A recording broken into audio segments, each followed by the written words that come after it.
Welcome to Jaya's garden. இப்போ ரொம்ப ரொம்ப சிம்பிளான அதே நேரம் நல்ல ஒரு க்ரீமியாக ஒரு சிக்கன் செய்ய போகிறோம். 400 கிராம் சிக்கன் எடுத்திருக்கேன். கொஞ்சமாக கார்ன்ஃப்ளவர் மாவு, கொஞ்சம் மிளகு பொடி, உப்பு போட்டிருக்கேன். ஒரு லெமன் பிழிஞ்சிருக்கேன் 400 கிராமுக்கு.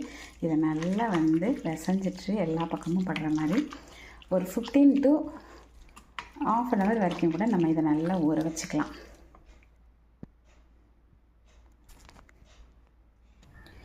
கொஞ்சமாக ஆயில் விட்டுக்கலாம். அது நல்ல ஒரு ½ an hour ஊறிடுச்சு. ஆயில் ஹீட் ஆகட்டும். ஹீட் ஆகிடுச்சு.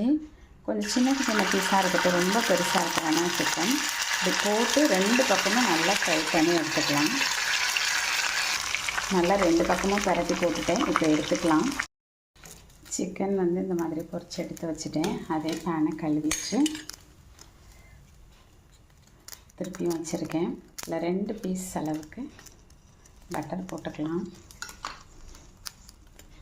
2 கியூப் ஹீட் ஆகட்டும். பட்டர் நல்லா ஹீட் ஆன உடனே ஒரு 2 ஸ்பூன் அளவுக்கு புதிய சாப் பண்ணி வச்சுருக்கிறேன் கார்லிக். ஏன்னா இது லெமன் கார்லிக் க்ரீமி சிக்கன் தானே. இது நல்லா பூண்டு வதங்கட்டும். இதில் போட வேண்டிய ஐட்டம்ஸ் என்னென்னு காமிச்சிடுறேன். மிளகு பொடி பண்ணி வச்சுருக்கேன். அப்புறம் இங்கே பாருங்கள், சில்லி ஃப்ளேக்ஸ் எடுத்து வச்சுருக்கேன். நம்ம 2 மிக்ஸியில் தட்டி எடுத்து வச்சுருக்கேன். இது ஆரிகானா. இது எல்லாமே இந்த அளவில் நம்ம எடுத்து வச்சுக்கலாம். சரிங்களா? நல்லா பொன்னிறம் ஆயிடுச்சு. இப்போ இதை 3ஐயும் அதெல்லாம் தட்டி நல்லா ஒரு பரட்டிட்டு அதோட பொரிச்சு வச்சுருக்கிற சிக்கன் அதையும் போட்டுட்டு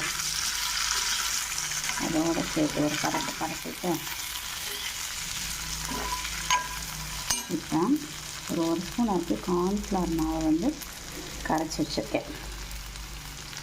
அதையும் ஊற்றி ஒரு லைட்டாக ஒரு கொதி வந்தோன்னா ஒரு க்ரீமி பத்து பண்ணோன்னே கொத்தமல்லி தலைகளை போட்டு இறக்க வேண்டியதான்.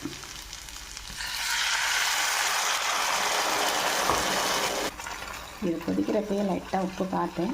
உப்பு பத்தலை, அதனால் உப்பு கொஞ்சம் போட்டுட்டேன். கொத்தமல்லி தலையிலும் போட்டுக்கலாம். இது எந்த அளவுக்கு நமக்கு க்ரீமியாக வேணுங்கிறத பார்த்து நீங்கள் அதுக்கு தகுந்த மாதிரி தண்ணி கொஞ்சம் கூட குறைச்சி வச்சுக்கோங்க.